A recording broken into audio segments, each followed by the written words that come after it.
Asthma বা হাঁপানির প্রধান লক্ষণগুলো কি কি? একটা হলো শ্বাসকষ্ট, সেকেন্ড হলো বুকে চাপ অনুভব করা, থার্ড হলো হুইজিং, যেটা আমরা বলি যে শ্বাসের সাথে বাঁশির মতো শব্দ হয়, ফোর্থ হলো কাশি। কারোর দেখা যাচ্ছে যে অ্যাজমা আছে, শুধু কাশি আছে, যে অনেক দিন, দীর্ঘদিন, 15 দিন, 1 মাস যে কাশি হচ্ছে, তার কাশি যাচ্ছে না, তখনই আমরা ধরে নিই যে তার অ্যাজমা হতে পারে।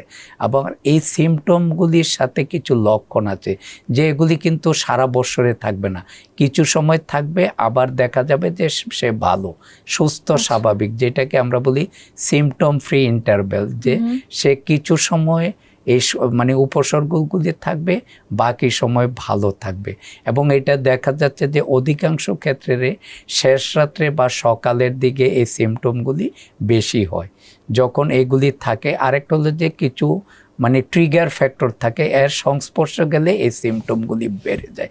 তাহলে সিমটমের পাশাপাশি যদি সিমটম ফ্রি ইন্টারভ্যাল থাকে এবং ট্রিগারের মাধ্যমে যদি সেগুলি বেড়ে যায় এবং রাত্রে বা সকালের দিকে বেশি হয়, তখন আমরা ক্লিনিক্যালি সাসপেক্ট করি যে তার অ্যাজমা বা হাঁপানি হওয়ার সম্ভাবনা বেশি।